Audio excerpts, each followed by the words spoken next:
Hi, I'm Leanne from Bat Lady Herbals, and welcome to my video.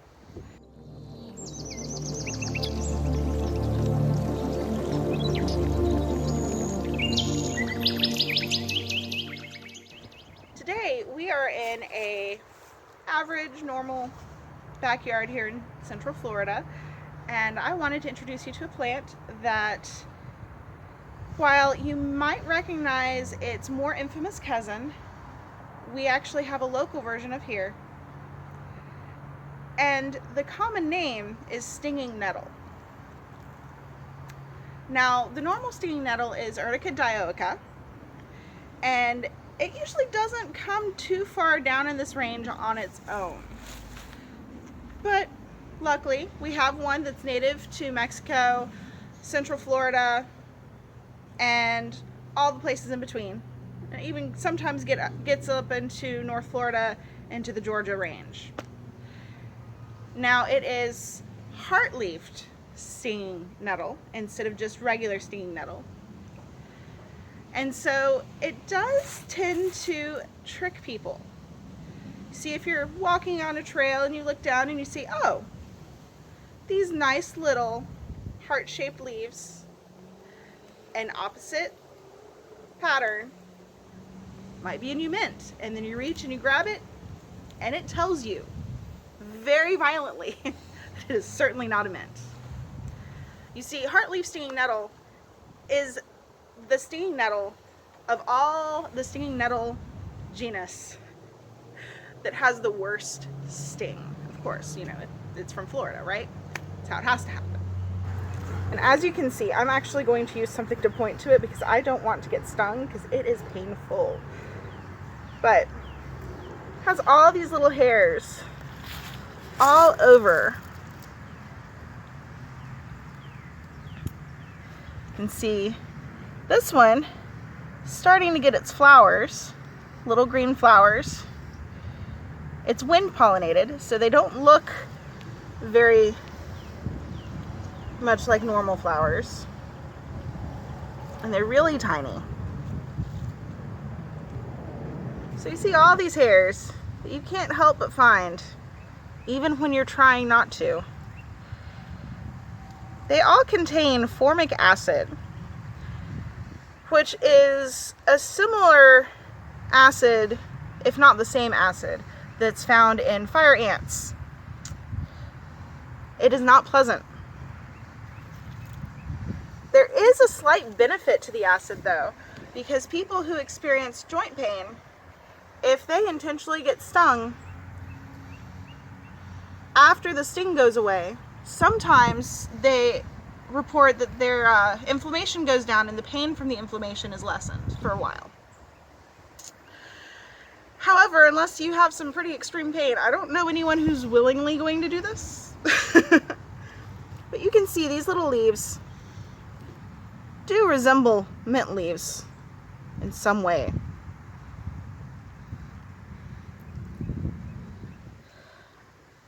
Now, this is a dwarf kind of nettle. This is probably the biggest one I've seen in Central Florida, but I don't know if that's because most of the time I see them in lawns, and lawns tend to get mowed quite often. However, they are reported to get to a foot or so tall, and its larger cousin, Urtica dioica, a foot is about as small as you'll see it, and it goes up from there.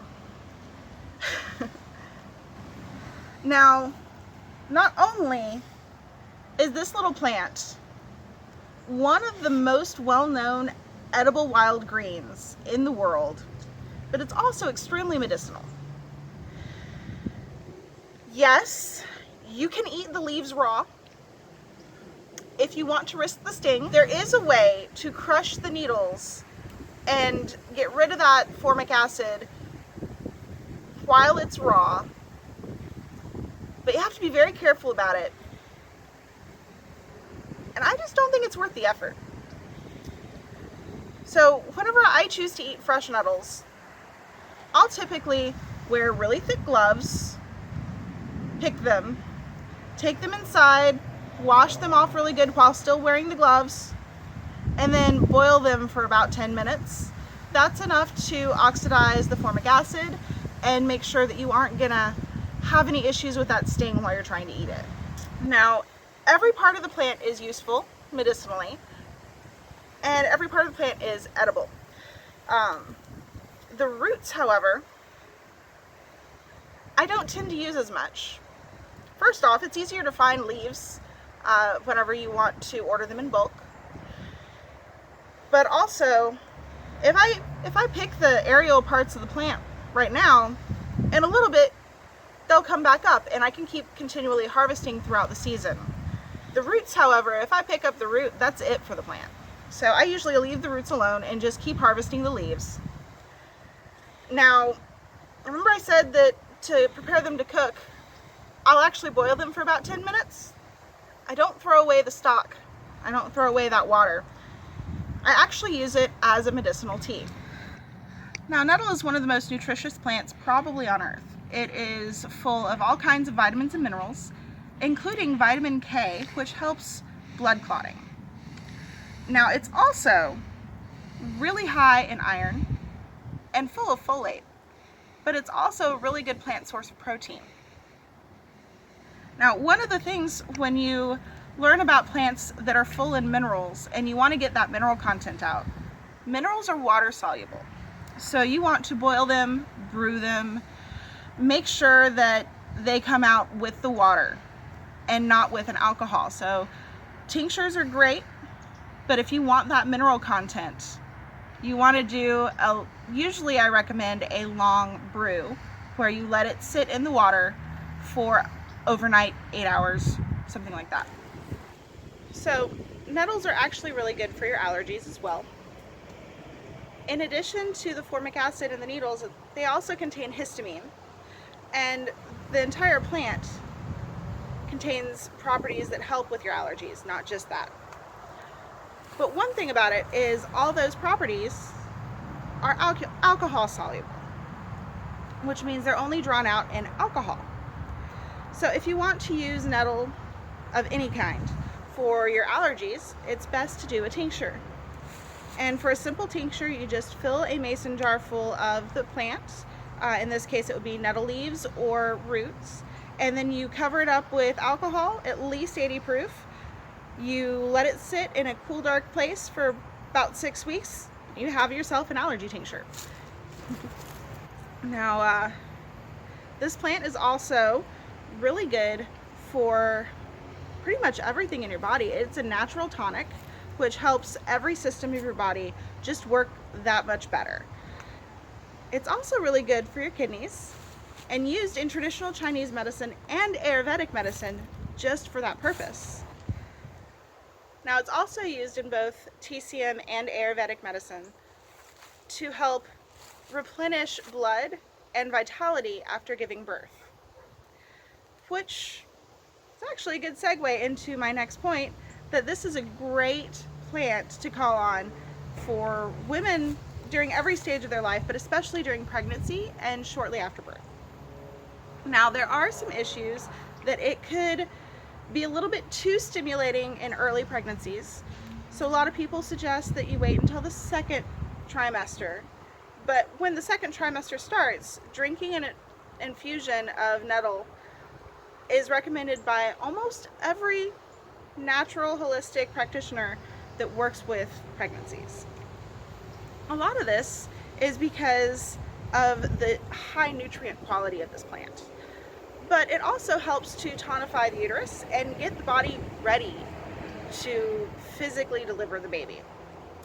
It also has a lot of vitamin K, like I mentioned earlier, which helps make sure that you don't go into a hemorrhage during labor or shortly after labor. And it helps to fortify and replenish a lot of blood loss and just improve the quality of healing that your body already naturally does after the traumatic instance of birth. Now, there's a lot more amazing uses for this little slightly dangerous plant, And you can find more information on my blog at batladyherbals.com. I will put a link down in the comments. If you have any questions, feel free to let me know. If you like this video, don't forget to smash that like button and subscribe. Now, this herb is found just in a normal everyday backyard. If you're curious what might be in your backyard, send me an email, which I'll put down below, and contact me about backyard tours. Now, I also have a Teespring page, which they've recently changed their name to Spring. I'll make sure to put that link down below, and that has a lot of just fun t-shirt designs that are herbal related. If you are interested, feel free to browse and shop. If you like what I do and would like to support the channel, feel free to find me on Patreon and become a patron. And thank you for joining me here in Central Florida. Once again, I'm Leanne from Bat Lady Herbals, and have a wonderful day.